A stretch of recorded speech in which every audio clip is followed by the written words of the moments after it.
Welcome to Selfish Confidence, a place where we can connect and be real about how hard it is to be your damn self. My name is Jess, and my goal is to help you build confidence and belief in yourself to live any life path you want, even if it's unconventional. It's time to flip off societal pressures and connect with women who've also felt on the outside by their life choices. We're here to encourage you to grab the mic and speak your truth. I know it can be scary, but we're in this together. Let's get started. Hello, and welcome to this week's episode of the Selfish Confidence Podcast. This week looks a little different. I have had this episode that I recorded with a very good friend of mine, Hannah, on her podcast, Confessions of an Entrepreneur. And I've had this in my pocket for when I really wanted to highlight the good and the ugly things that come with entrepreneurship. And that seems like the season that we're in right now, as we are getting ready in September to host our very first live podcasting event in Halifax, Nova Scotia, with my very good friend Geneva Dickey from the Book of Love Canada. When I walked up to her one day and asked her, hey, do you want to do a live podcasting event together? It morphed into this beautiful thing. It's called Boss Talk, and it's happening September 15th from 7 p.m. to 10 p.m. in Halifax. I'll put all the information in the show notes for you. But this event is for entrepreneurs to come together, to network, to talk about the nitty-gritty things that come with the business. And I'm really excited to bring it to life. So this episode that I'm going to share with you today, I recorded with Hannah back in May, and it's called Confessions of an Entrepreneur. It's her podcast. You'll have to go and check it out. But she talks all about the real things that come with entrepreneurship, and she was grilling me on some of the real things that have happened in my business, and that is exactly what we're going to be doing at this live event too. We're going to be talking about an event that Geneva and I did together that did not go according to plan, and also talking about in our own businesses, they're so different, what we've learned through this journey. And I'm making this a networking event so that business owners can come together, can have people in their support is really, really helpful. So check out Boss Talk. You can grab your ticket for the event. We have a limited amount of tickets for the local event here. And I'm really excited to see it come to life. So without further ado, here is today's episode from Confessions of an Entrepreneur. Welcome to Confessions of an Entrepreneur. I am so excited. I have Jess. Okay, I think I just yelled at everybody, but Jess, please say hi real quick, and then we'll do the introductions. Hi. We just sat here for, I think, like 20 minutes just talking and just catching up, because I saw Jess in October of last year at Empower Her, and she's a beautiful human being, and she just absorbs confidence, and absolutely love her. So, Jess, please tell us where you're from and what you do. Cool. I love you, Hannah. I've loved you since the day I met you. Hannah was on my podcast a long time ago, and you were like the first unpopular opinion, let's talk about money. And I was like, whoop, spicy. We're talking about money. And ever since then, I just loved following your journey. So I am Jess, and I am from Nova Scotia, Canada. Woot woot, East Coast Canada. And I am a confidence coach, and it hasn't always been that way. I didn't just come out of the womb and was like, sweet, I'm going to be a confidence coach. Duh. It has been a really long journey to get there. And to give you a little bit background on how I got here, where I'm sitting in this chair hanging out with Hannah, is how far do I go back? This question always gets me, right? I know. I'm going to go back to pre-pandemic, Jess. And I know we don't always like to talk about the pandemic, but it was hugely influential on my life. In November of 2019, my husband got offered a position to move to Barbados, it sounds like the dream, I know. And we lived there from November 2019. I was supposed to live this dream life of being able to go back and forth, have my life in Canada, have my life in Barbados. We'd have a home in Barbados, a home in Canada. We would live the dream. It'd be so freaking cool. I worked online. So at that point, I was a social media manager, and I managed 40 social media accounts. I was also an editor of a women's wellness magazine, and I was starting to build my business, a digital marketing brand where I could help small businesses thrive online. And I was like, okay, sweet. I'll be able to do it all. I can do it all, right? That's what we tell ourselves. And then, the pandemic hit and all flight and all travel stopped. And also my main business, what's the word I'm thinking of? I need more caffeine today. I'm not even going to lie to you. But my main freelance client was a tourism company. So we owned and managed 7 different properties local to me. And as you know, in the pandemic, not only could I not fly back and forth because all flights halted, I lost my job because who was traveling in the pandemic? No one. And it was so awkward that first week too, where I'm like, do I promote travel posts right now? Like, I'm so confused. And that's when my boss called and was like, okay, girl, like, we're just going to take 2 weeks off. Don't worry about it. We'll be back. And that was the end of that job. And in that moment, I was like, I don't even know what I want to do anymore. Of course, I still had this bubbling dream inside of me of building a digital marketing company. Mm-hmm. But I also was burned out being online, being on screens, being on social media. I was just like, I don't know if this is for me. And it took a really long season of me thinking and processing and trying to navigate what I wanted to do. And in that time, my husband thankfully got stuck in Canada with me. And we were just waiting for the flights to open back up because we knew we were going to have to go back. He was working on the airport runway there, which is a really important project. We wanted to see it through.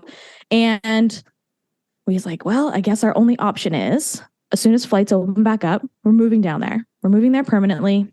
We're taking our cats.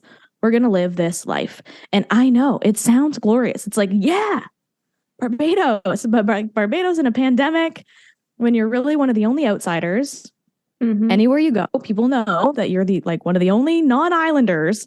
It was just very isolating for me. And for the first few months, COVID wasn't really a thing there because no one was traveling to the island. So you could live freely, but my anxiety didn't let me live freely.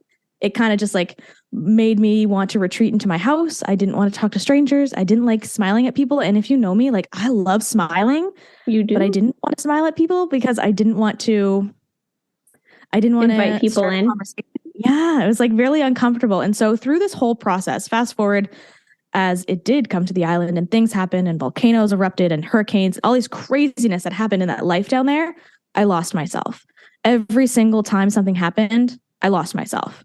Every time I decided to stay in the house instead of going for a walk, I lost a piece of me. And even though I was still building a brand online, so I had a side hustle of a health and fitness business also, and I was still editing the magazine, I still had a job, I still had purpose, but I was hiding all of that like behind this mask of like a smile, but really I was dying inside. I was really struggling. And so finally come to the point where I was able to come back to Canada, woot woot, and I was like, sweet, when I get home, everything's going to be great. I'm going to have my car again. I'm going to have my money again because down there I couldn't really use Canadian dollars much. Didn't have my driver's license. I was relying on my husband 100% of the time, which he's great, but like that sucked. I needed to call him to even like go to the grocery store, right? Like I was so isolated. My independence was gone. But when I got back home, I was like, awesome. My business is going to boom. Everything's going to be great. I got this. But I got this itchy feeling that big change was coming. And even though I was building this brand online and everything was fine, I came home and I was like, you know what? I'm going to start this podcast. I'm going to find myself again. I'm going to do something totally different. And I bought a mic and I got really vulnerable and I started to share out the hardships that I had and the emotions that I had. And as I did that, the itch that was inside me kept growing to release the side hustle that I had and start this business as a confidence coach. And it scared the crap out of me because who the heck was I to have confidence, to teach others to have confidence? I didn't even know myself. I didn't know what I was doing. But for some reason, this mic that sits in front of me gave me some kind of superpower to connect deeply with people. And that's what built my business, Selfish Confidence, and myself as a confidence coach. That was like the little sprinkle, little start. A little salt bay. Yeah, a little bit of fairy dust in life. Awesome. So you had said that, I want to go back to something that you said, staying inside and not going for that walk. Every time you made that decision to isolate yourself, you lost yourself. And something as a entrepreneur myself, and now kind of getting into like helping others follow their dreams and be an entrepreneur and do what's really on their heart.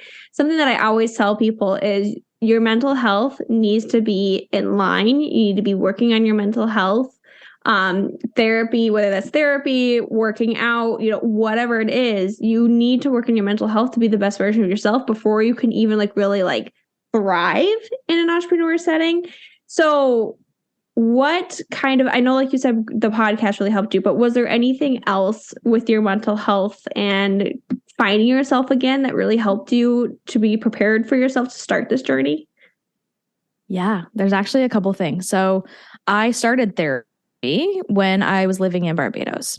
And I knew it was kind of like things were like starting to heat up down there, and I was starting to feel really scared going outside of the house by myself and starting to feel really isolated. I was like, you know what? I do need to make some kind of change, and I want to take that step. So I started virtual therapy with my therapist who was in Nova Scotia. And I was able to kind of figure out some of the things that were really triggering that anxiety to go for a walk by myself, or that anxiety when a man wanted to talk to me. Those were like big ones for me. And that was kind of the start of my self-discovery journey. And as I came home and launched the podcast, I also started a project called the Year of Confidence. And that was all about me finding myself again. And it had monthly tasks. Every month was different. Sometimes it was focusing on not numbing as much, which could be watching Netflix or drinking or playing on my phone, or so many ways that I numbed throughout that year being away because I was so uncomfortable in who I was. And that was a really big piece. So the Year of Confidence, it focused on movement and personal development and growth and being real and open and vulnerable and getting out more, and really just finding myself through different activities that I would do every single month. And those were kind of the two big things that helped me to navigate my mental health more, and even know that it was a thing. Because I know we always talked about it and it came up big in the pandemic, like we have to focus on our mental health, but I didn't think about it as much because it's like, oh, everything's fine. I'm a smiley person. Everything's going to be okay. And it just wasn't. Right.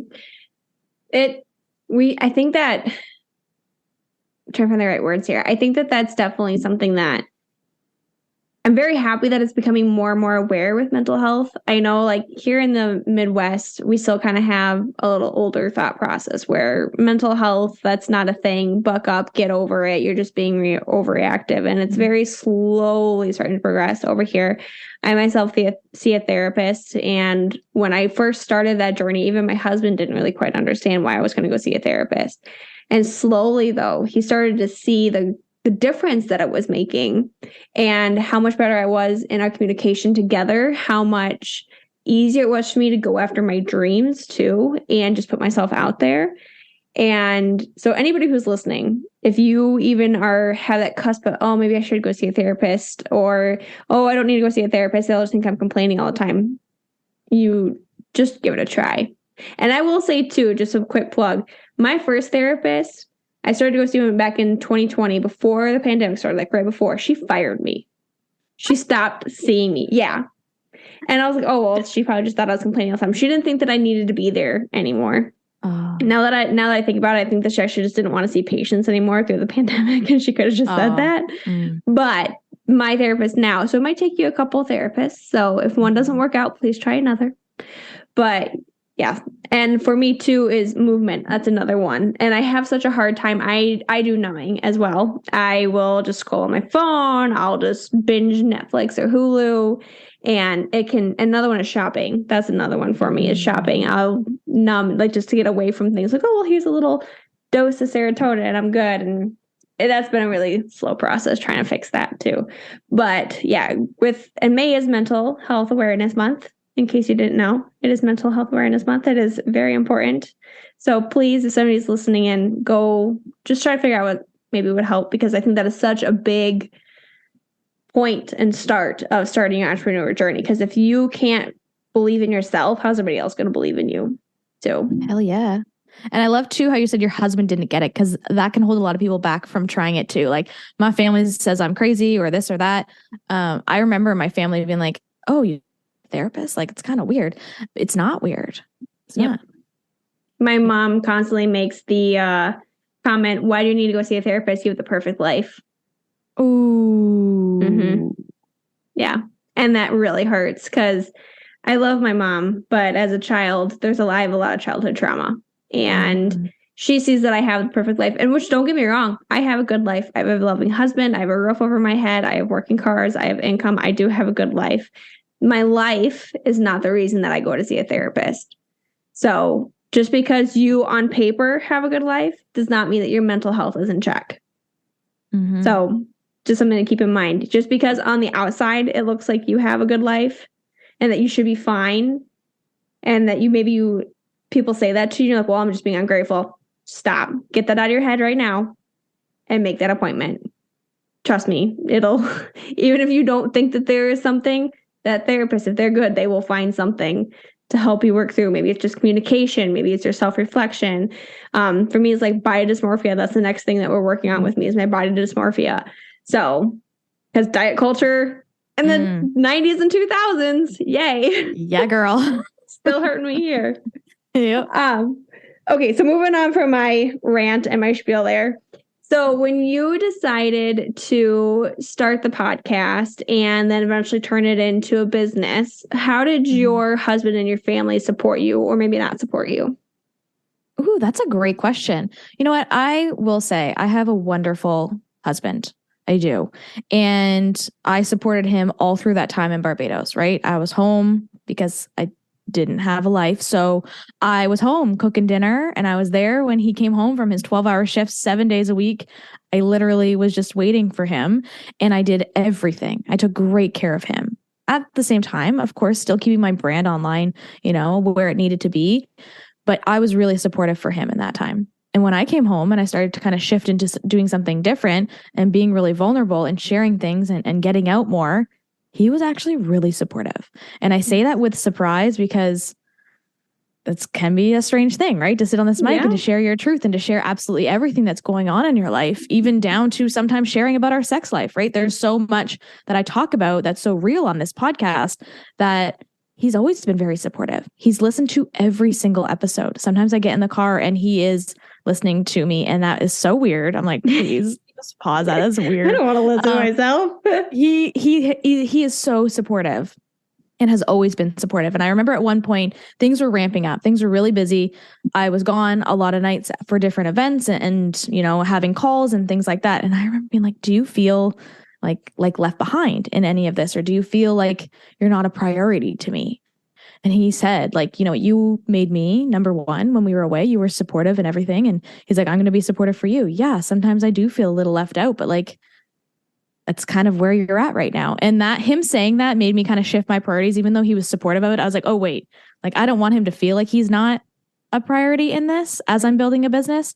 And it actually helped me to build my business and shift where I was to make my family, make my life a priority before my business too. And he has always been supportive. My family, who is also super supportive, my sisters listen to every podcast episode too. I don't think they've always understood it. My parents are entrepreneurs, been in business for 40 years. They have a beautiful brick and mortar store it's a gift store. It has tons of local crafts. It is just like a beautiful space that people make a staple for their holiday seasons. It is like, it's not Christmas unless you get a hug from my dad, which I still think is weird. Strangers hug my dad. But anyway, it's just like this business that they've built and have been so successful in. But they never really understood that online life, right? Like, how are you making money? Or what are you doing? And now that I'm speaking at more events and, things are kind of going in a different direction, I think they can see it more. But for a really long time, they're just like, I don't know what you're doing, but you go, girl. So they've always been supportive, but it was just like that weird, I don't know what you're doing. Yeah. How do you make money? Okay. But you're making money? Okay, cool. Thanks. Yeah, I'm making money. Don't worry. My bills are paid. Don't worry about it. Yeah, we are good. We are happy over here. So I kind of want to go back a little bit more on your entrepreneur journey. So you were doing more of an at-home based business. You were working with the travel agency. When you were growing up, with entrepreneur parents, did you know that you always wanted to be an entrepreneur? Or what did it look like when you were, 12 and 15? People were like, what do you want to be when you grow up? Ooh, good question. Okay. I always told my parents that I would never be an entrepreneur and that it wasn't for me. Because I watched how hard they worked. I watched how hard they hustled. I watched them give up their whole life. Sorry if you're listening to this, mom and dad, I love you. But I watched them give up their whole life for their business and for their kids, right? It was a split. And I just knew I didn't want that life. I wanted to have freedom. I wanted to be able to, do whatever I wanted. And I thought that freedom meant that 9 to 5. So I went to university. I got my public relations degree, and I knew I always wanted to be a speaker. I always wanted to do something, but I started my journey into communications, being communications for a health clinic and then for travel, like a tourism industry business. And then, I just had all these different roles that were all in communications. And I thought that 9 to 5 was the dream, because that meant I had every evening and every weekend off. And sometimes I do still miss that life. I'm not going to lie to you, because it's not like that anymore. But I thought that that's what freedom meant. Yep. And so I did like the government roles, and I did different jobs. And as I started to do it, it wasn't until I ran my first half marathon and I started a blog. And that was when I started to build an online brand. And I was like, oh, like this is a thing. Like freedom could be a thing. And network marketing was kind of on its rampage at that point. And someone reached out to me about it. And I was like, oh, interesting. Like I didn't really see business and entrepreneurship as anything other than that shop life, right? Having a store, working all the time, coming home, working all night, like the busyness of it. And I just didn't want that life. And as I started to learn more about network marketing at that point, I was like, oh, like you can do it differently. You can do it your way. Okay, I'll give this a try. And I built a brand online with network marketing for 6 years, and I did really well with it too. And at that point, it started to push me in that direction of being able to build a business that looked different than having a storefront. And it led me here. Do I still do network marketing? No, it's not for me. It was also not a freedom thing for me, but it pushed me in the direction of learning that I could do something differently. And I'm so grateful I did it. I want to talk about failure. So give us your take on failure. What is some fails that you've had or that you've come across on your journey so far? You know what? I feel like there is a lot of them. And I took some notes earlier on things I want to talk about, and just in big bold letters on this piece of paper just says failure. And I was like, oh, it doesn't mean that I'm a failure, but I failed a lot. And Glenn, my husband, actually reminded me of this the other day. He's like, do you remember that course you signed up for and you never finished? I was like, thanks, asshole. Yeah, I do remember that. It was back when I had started a digital marketing business. It was called The Social Spirit.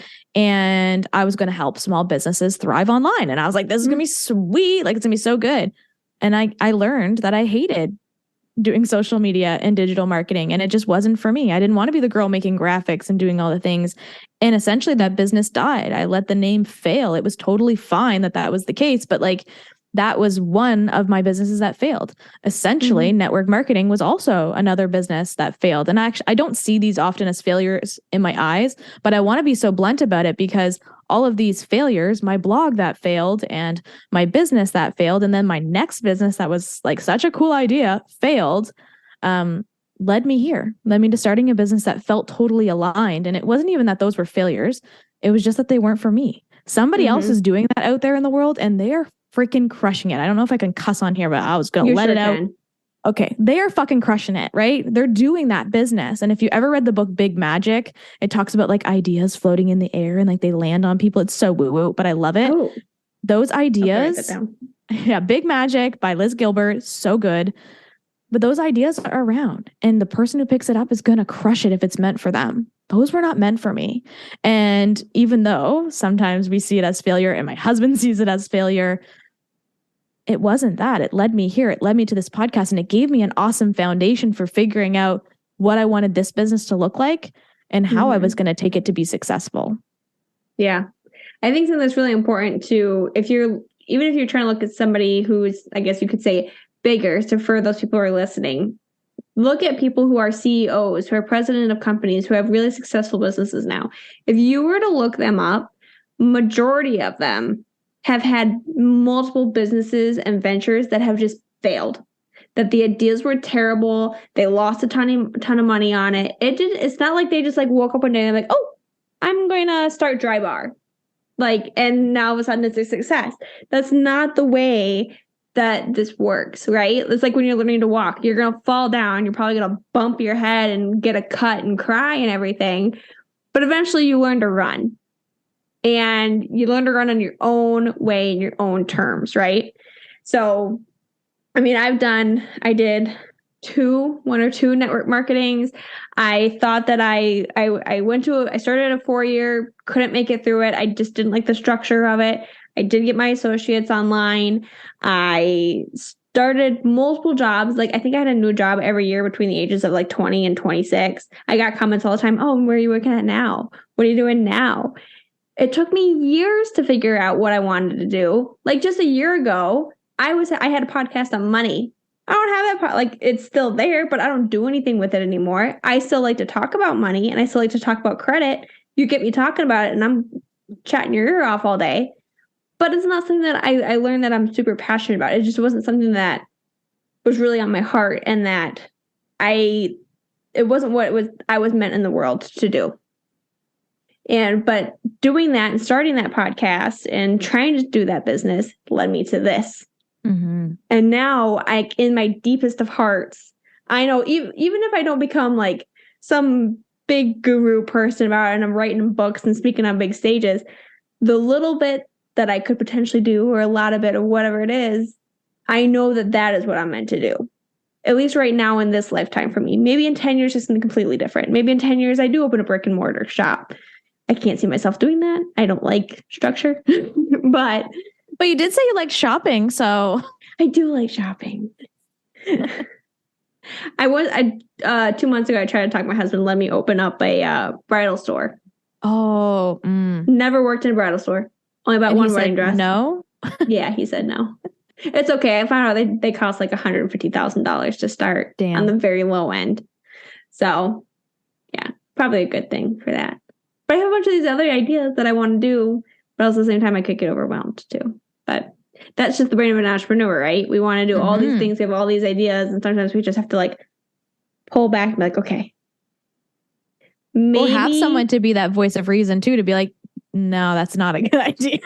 Yeah, my husband is that person. And there are some times where I get really annoyed about it too. I don't know if you ever have had this with your husband where you're like, oh my God, what about this idea? And I want to do this for the podcast or I want to start like this thing. And they're like, but how would that work? And they generally just want to know how it would work. And you're like, you're just raining on my parade. And they're like, no, I seriously just want to know. I'm like, details later. Let's just get it done.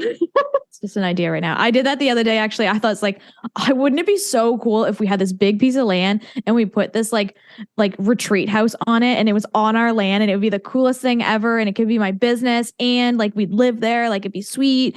And he was like, no, Jess. I was like, but I think that'd be really cool. Like what a great income opportunity. He's like, no, like we're not doing that. I was like, oh, okay. As somebody who owns an Airbnb, it's a lot of work. Yeah, especially if you handle it all yourself. Yeah, and I would have a hard time like delegating, so I would do it. No, we're not doing that. He said he crushed that dream. Thanks. It's okay. It's a good thing. Okay, I'm sorry. I'm squirrel branding today. Okay, so moving back to you, on your entrepreneur journey so far, has there ever been a time where like things just aren't going very well, and you're like, maybe I shouldn't do this. Maybe I should just go back to doing, a 9-to-5 communications. Maybe this isn't for me and I suck and woe was me and the world is ending. Yeah, there's been many of those times. The big one for me is back when I first started this and I was taking on a few one-on-one clients. I was like, awesome. Like I totally got this. I put my price so low. There was no way I could make profit. Like there was just like absolutely no way. So even though in my head, I would tell myself, well, I'm just trying to get exposure and we're just trying to start things out and it's just going to be, for now. I kept my prices so low for so long. It wasn't until I started working with a coach that looked at my prices and laughed and forced me to step it up into a place that I was comfortable. It wasn't a massive leap, but like it was a step in the right direction. And now I have prices that I feel more confident in and more comfortable with. But when I first started out, I'm going to tell you, because this is all about being real, I'm still embarrassed that I did this, but I used to offer monthly coaching, confidence coaching to clients. So that is seeing me for an hour every week for $100, $25 a call, $100 for the whole month. Yeah, it was bad. It was bad. But I was like, well, $25 an hour is not a bad deal, right? It's Yeah. totally fine. And these people, they need my support. And, I'll just get a whole bunch of one-on-one clients. And for anyone who's in the coaching space, that is not a way to scale a business. And I learned that, but I kind of had to live through it. And I eventually, I upped it to like 150 for the whole month of coaching, and then slowly did 200. And then as I worked with a coach, it went higher and higher. But for those first, like even 4 or 5 months, that's what I was charging clients. And Wow. it was one of those moments of like, I know this is really low, but I also don't feel super confident in my skills either. Why would anyone pay to work with me? Like, that's kind of how I felt as I was starting to grow, even as things were growing and the podcast was doing great and people were telling me that it was impacting their lives. To me, I was like, oh, I should be doing this for free, or people aren't going to pay to work with me. Like, who am I? I'm just a little old confidence coach just figuring it out together. And now I'm learning that that's not the case. But for a long time, that's what I charged people. And that was a big one for me. And then when I raised my prices, when I finally got more confidence to have different programs, have, a bunch of things that people could afford on every angle in my business, I felt guilty for the people that I quote unquote left behind when I raised my prices. And I have had one person, not a lot of people, but like one person in particular who was really hurt when I raised my prices. And that was like a gut punch to me, because I was like, I did leave her behind. Like, I suck so bad. I can't believe that I wouldn't, have something for her. But like, the thing is, I have options. Anyone can work at me from as cheap as $10 a month. Like, it can be really cheap, right? But that people pleasing in me held me back a lot in this business, and it kept my prices low for a really long time. And I can confidently say, as we're recording this podcast, I have already surpassed my income of annual last year, this year, and we're only in May. But it's probably because I'm not charging $100 for a whole month of coaching. Okay. Like, right. That was just not fair for me. That's a lot of time. And also like not fair for my clients. That was a big awakening for me. I was like, it wasn't fair for you to also be only paying that to work with me too. Yeah. Like, you got a good deal, but like, who wants a bargain coach? Nobody. Right. That kind of makes me, I know we're kind of getting a little long here, but it's just so easy to talk to I can talk to you like all day long. I know. So invest, how you said that people investing in themselves. So on your entrepreneur journey, you started doing more events. That's where I officially got to meet you in person. Like, I knew you before the event last year. But what can you speak on investing on yourself as an entrepreneur? I know like money is not always easy. I know like before we even started recording, I had mentioned a couple of retreats, and I'm like, it's just not in my budget. I can't do those, which I get in a way. Like, if it's a $10,000 budget and you're only making $30,000 a year, like, yeah, that's kind of hard to do. But like, I think for the event last year, I fronted $1,200 in total for the event last year. And honestly, I got all of that back and more by the end of the event. So can you speak on investing in yourself as an entrepreneur and, putting yourself out there in the events? 100%. Yeah. Getting in the room was the best thing I ever did. It was actually an event in St. John's, Newfoundland in June of 2022. I can't, like, it's such a blur in those years. I'm like, I don't actually know. I know, like, what happened? When this was, maybe it was, I have no idea. Anyways, it was before Empower Her. And when I went to that event, it was my first time going to an event post-pandemic, not wearing masks, not doing the thing. And like, I was like, I'm for sure going to get sick. I'm going to, whatever, but we're going to get in the room. We're going to do it. And being in that space, although I had only been podcasting for 6 months, being in this space just expanded things for me. Yeah. It showed me, this was 100 women in a room. It showed me that there were 100 people who were looking for more confidence, who were looking for help in this, area of whatever it is that they need. And there were people who were willing to invest in their growth. And I needed to see that in a space, and how powerful it was to do it in person for me to see like, oh, I could do this thing. And it was actually that led me to my next business investment. Of course, we went to Empower Her, which is incredible too. Yes. But I really went to that because I wanted to hug Hannah. I'm not going to lie to you. And see so many other people who like I met through the podcasting community, which I loved the event, and getting in that room grew my podcast because I met so many amazing people to have on it too, which was great. Yep. But right in that same time, I signed up for a business mastermind, and it was way way out of my budget, way more expansive. And it was my husband who told me, like, Jess, you need a business coach. And I was like, thanks so much, baby, for believing in me. But you're right. I do need one. And in that moment, I started to look to the people, someone who I met in that first room in Newfoundland. And I was like, okay, like, let's do this. And when she announced this mastermind program, again, way out of my budget, I went into debt for it. It was the best thing I ever did. Because even in that first call that we had, I raised my prices times 5. Like, it started to propel me into this right direction of being a real entrepreneur. Of course, I was one before too, but like, I was working way down low and $100 a month for coaching, right? It got me to the point into belief that I had belief in my business, belief in what was possible to put the money down even when I didn't have it. And I'm not telling anyone to go into debt for their business at all, but getting even like some kind of expansive way, whether it's an event, even if it's just a little out of your price range, sacrifice to do it because it will push you into that expanded place that you need to be. You have to get into these bigger spaces, these spaces that make you feel seen and loved and huge, like take up some fucking space. And as you start to do that, that's when you're like, oh, like I'm ready to roll. Like I'm here to party. And so these rooms are like the best place for that. And if you do get in these rooms, I will say, like, I'm the type of person who wanted to hide in the corner and cry. Don't sit in the back row. Don't say hi to nobody. Don't like just be in your bubble. Be expansive. Take up space. Use your voice. Use that time because you paid to get there. It's so important that you really implement that. Like just be like, hey, I'm here. And people are like, okay, cool. Oh, yeah. But like, do it.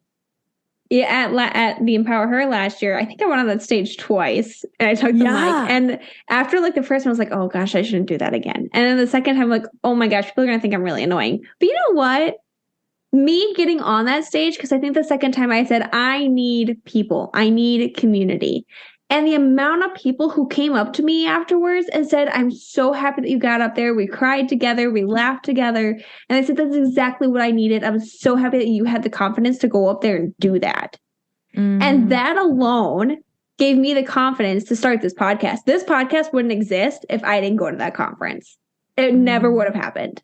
Because like I had the idea. I'm like, who's going to listen to that? Nobody's going to want to be interviewed. Nobody's going to want to talk about the shitty parts of entrepreneurship. But here we are. Was it 7 months later?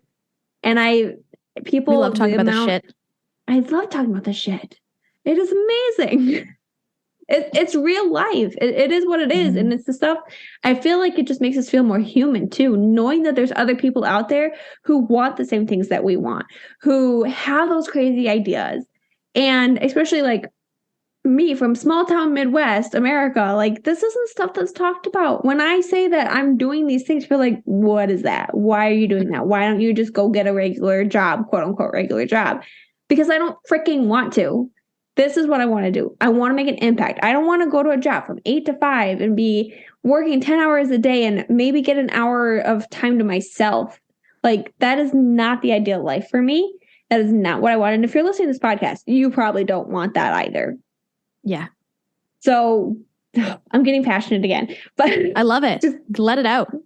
Yeah. You need to go put yourself out there. Do the fucking thing that's on your heart. Do what's on your mind. Take all the naysayers, leave them where they are.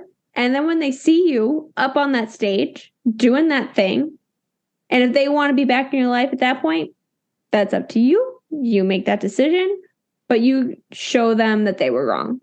And that has been my entire life. Like I got into car sales because when I bought my first car, the car salesman said that women couldn't succeed in car sales.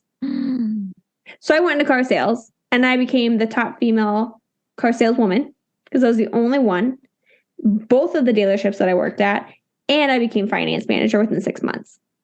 Amazing. So, and then I quit. Yeah, you're like, okay, I did my job. Thanks. Bye. I proved you wrong. Okay, bye. Just, it pisses me off when people say that you can't do something. When people say that, say, watch me and go do it anyways. And you might fail, but at least you can say you freaking tried. Yes. Can they say that? Probably not. Yeah. And that's why you have to get in these rooms because you're in a room with people who believe you. You're not the Oh my crazy gosh. person in these spaces. And that is like my favorite thing. I remember that last day and I didn't want to leave the room. Like I didn't Me want to leave the neither. magic. And I can feel really emotional even thinking about it. Like I didn't want to walk out of there because I was like, these are people who believe. These are people who get it. These are people who don't say my ideas are crazy. And again, like I have a great support system, but like you can feel like the odd one out who's speaking on stages and doing weird things and like dancing on, you know, their social media. Like these things feel weird. They do. So like get in the room because these people are going to believe and they're probably going to dance with you. Like that's the best part. As I always do in the episode, I always have the people who I'm interviewing share a entrepreneurial quote or just something that's like really resonating with them right now. Do you have something to share with us today? I do. I wrote it down because you know what? Squirrel brain. I would be sitting here and I'd be totally. like, so I really love this quote and I think it ties really well into everything we talked about today. So just because you fail once doesn't mean you're going to fail at everything, from Marilyn Monroe. And like I failed. We all fail, right? We've changed everything. It's okay to change your mind. It's okay to do things differently, but it doesn't mean that you can't do it just because you failed in the past. Yeah. And we were just talking about that. So that's perfect. I know. That is a wonderful transition. And I know people because I don't share my video from my interviews a lot. But so Jess is sitting in her office and she has an amazing poster behind her and it says, "You are magic." So this entire time that we're on here, I've just been being told silently that I'm magic and it's absolutely wonderful. Makes me think I should do something. What's up, sis? I am so glad we could hang out today. If you love this episode, send it to a friend or share it on your social media and tag me so I can personally thank you for helping me sprinkle some confidence in the world. And don't forget, you are magic. Let's show the world your shine.